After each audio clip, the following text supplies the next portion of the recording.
हरे कृष्णा, राधे राधे। सबसे पहले आप सभी को वट सावित्री व्रत की ढेर सारी शुभकामनाएं। आज की वीडियो में आप सभी सुनेंगे वट सावित्री व्रत की संपूर्ण कथा। भद्र देश के एक राजा थे जिनका नाम अश्वपति था। भद्र देश के राजा अश्वपति के कोई संतान नहीं थी। उन्होंने संतान की प्राप्ति के लिए मंत्रोच्चारण के साथ प्रतिदिन 1,00,000 आहुतियां दी। 18 वर्षों तक यह कार्यक्रम चलता रहा। इसके बाद सावित्री देवी ने प्रकट होकर वर दिया कि राजन, तुझे एक तेजस्वी कन्या पैदा होगी। सावित्री देवी की कृपा से जन्म लेने के कारण से कन्या का नाम सावित्री रखा गया। कन्या बड़ी होकर बेहद ही रूपवान हुई। योग्य वर्ण मिलने की वजह से सावित्री के पिता दुखी थे। उन्होंने कन्या को स्वयं वर तलाशने के लिए भेजा। सावित्री तपोवन में भटकने लगी। वहाँ सालव देश के राजा उमदसेन रहते थे, क्योंकि उनका राज्य किसी ने छीन लिया था। उनके पुत्र सत्यवान को देखकर सावित्री ने पति के रूप में उनका वरण किया।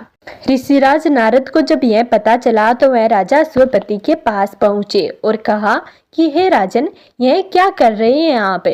सत्यवान गुणवान है, धर्मात्मा है और बलवान भी है, पर उसकी आयु बहुत छोटी है। वह अल्पायु है। 1 वर्ष के बाद ही उसकी मृत्यु हो जाएगी। ऋषिराज नारद की यह बात सुनकर राजा अश्वपति घोर चिंता में डूब गए। सावित्री ने उनसे कारण पूछा तो राजा ने कहा, पुत्री, तुमने जिस राजकुमार को अपने वर के रूप में चुना है वह अल्पायु है। तुम्हें किसी और को अपना जीवन साथी बनाना चाहिए। इस पर सावित्री ने कहा, पिताजी, आर्य कन्या अपनी पति का एक बार ही वरण करती हैं। राजा एक बार ही आज्ञा देता है और पंडित एक ही बार प्रतिज्ञा करते हैं और कन्यादान भी एक ही बार किया जाता है। सावित्री हट करने लगी और बोली, मैं सत्यवान से ही विवाह करूंगी। राजा अश्वपति ने सावित्री का विवाह सत्यवान से कर दिया। सावित्री अपने ससुराल पहुंचते ही सास ससुर की सेवा करने लगी। समय बीतता चला गया।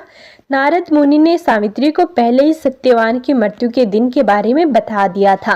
वह दिन जैसे जैसे करीब आने लगा, सावित्री अधीर होने लगी। उन्होंने 3 दिन पहले से ही उपवास शुरू कर दिया।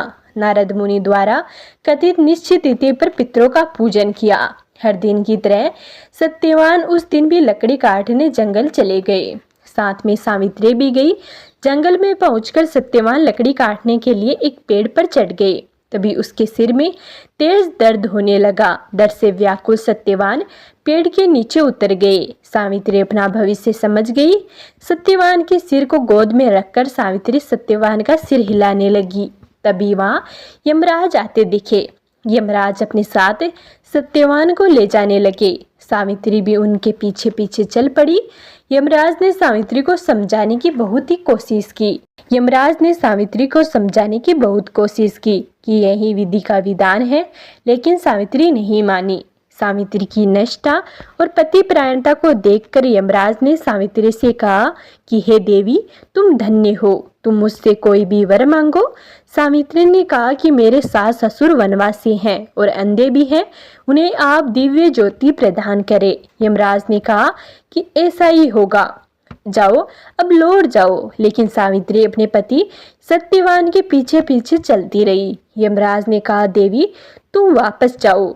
सावित्री ने कहा, भगवान, मुझे अपने पतिदेव के पीछे पीछे चलने में कोई परेशानी नहीं है। पति के पीछे पीछे चलना मेरा कर्तव्य है। यह सुनकर उन्होंने फिर से उससे एक और वर मांगने के लिए कहा। सावित्री बोली, हमारे ससुर का राज्य छिन गया है, उसे पुनः वापस दिला दे। यमराज ने सावित्री को यह वरदान भी दिया और कहा कि तुम अब लौट जाओ। लेकिन सावित्री पीछे पीछे चलती रही। यमराज ने सावित्री को तीसरा वर मांगने को कहा।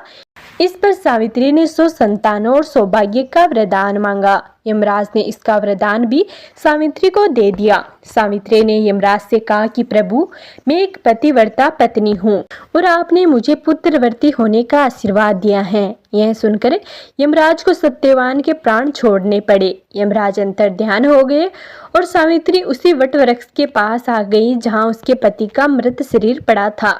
सत्यवान जीवित हो गया और दोनों खुशी खुशी अपने राज्य की ओर चल पड़े। दोनों जब घर पहुंचे तो देखा कि माता पिता को दिव्य ज्योति प्राप्त हो गई है।